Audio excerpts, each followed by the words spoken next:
এই হাসিনাই বলছিলেন হাসিনা পালায় না, বলছিলেন না? পালাইছে না? পালাইছেন তো শিয়ালের মতো পালাইছেন, জনসম্মুখে তো পালাইতে পারেন নাই। জনসম্মুখে পালাইলে গণধোলাইয়ের যথেষ্ট আশঙ্কা ছিল, কি ছিল কি না?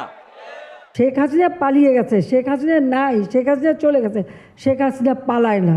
এই বৈষম্য বিরোধী ছাত্র আন্দোলনের কারণে বাংলাদেশের সকল স্কুল থেকে শুরু করে কলেজ, বিশ্ববিদ্যালয়, মাদ্রাসা, এমনকি কওমি মাদ্রাসার ছাত্র শিক্ষকরা সম্মিলিতভাবে এই সরকারের বিরুদ্ধে রাজপথে আন্দোলন গড়ে তোলে এবং এই ফ্যাসিবাদী খুনি হাসিনা নির্দেশে তাদের পেটুয়া বাহিনী, পুলিশ, বিডিআর, র্যাব সবাই না, তাদের দলীয় ক্যাডারদেরকে এই বাহিনীগুলিতে যাদেরকে নিয়োগ দেওয়া হয়েছিল তারা ছাত্রদের মিছিলে নির্বিচারে গুলি চালিয়েছে। রংপুর রোকেয়া বিশ্ববিদ্যালয়ের ছাত্র আবু সাইদকে তারা গুলি করে হত্যা করার পর সারা বাংলাদেশে বারুদের মতো ছাত্র সমাজ জ্বলে ওঠে এবং সেই আন্দোলনে দেশের রিক্সাওয়ালা, ঠেলাওয়ালা, খেটে খাওয়া কৃষক, শ্রমিক, বিশ্ববিদ্যালয়ের শিক্ষক, ছাত্রদের অভিভাবক সহ মায়েরা পর্যন্ত কোলের বাচ্চা, শিশু কোলে নিয়ে ছাত্র আন্দোলনের এই ব্যানারকে সহযোগিতা করেছেন। বাড়ি থেকে খাবার রান্না করে ছাত্রদের মিছিলে যোগদান করেছেন এবং আন্দোলনকে গতিশীল করার জন্য লড়াই সংগ্রাম করেছেন সকল শ্রেণী পেশার মানুষ। আর এই আন্দোলনকে দমন করার জন্য অতীতের ন্যায় গণহত্যা পরিচালনা করা হয়েছে।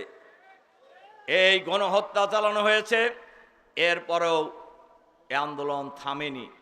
লাশের মিছিল যত লম্বা হয়েছে, আন্দোলনে মিছিলের গতি তত শক্তিশালী হয়েছে।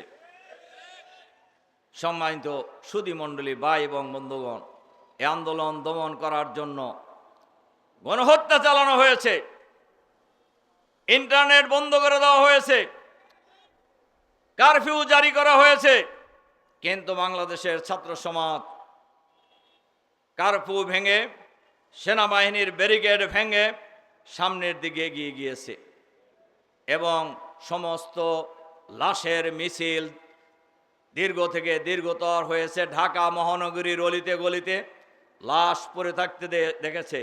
এখনও অসংখ্য বাবা ঢাকা মেডিকেল কলেজ হাসপাতালের মর্গে আহাজারি করছে তার ছেলের লাশের জন্য। এখন অনেক স্ত্রী তার স্বামীর লাশের জন্য ঢাকা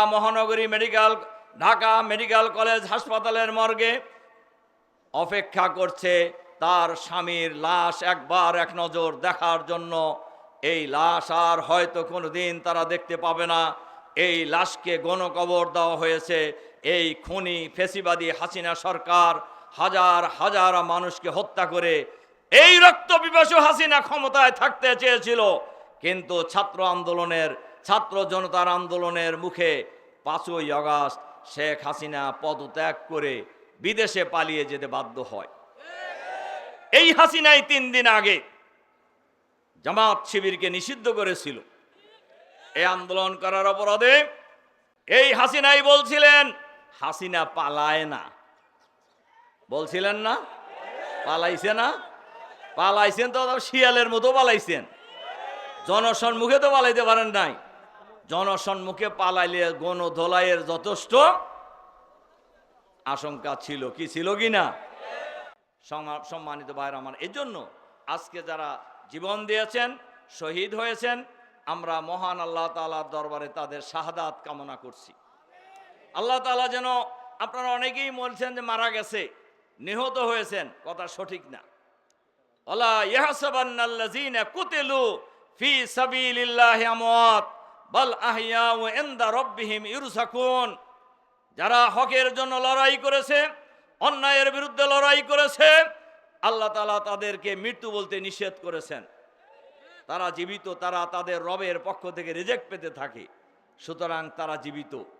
সুতরাং আমরা আল্লাহ তাআলার কাছে দোয়া করব, আল্লাহ তাআলা যেন যারা দেশ মাতৃকার জন্য অন্যায়ের বিরুদ্ধে লড়াই করে জীবন দিয়েছেন, আল্লাহ যেন তাদেরকে শহীদ হিসেবে কবুল করে নেন, সবাই বলেন আমিন।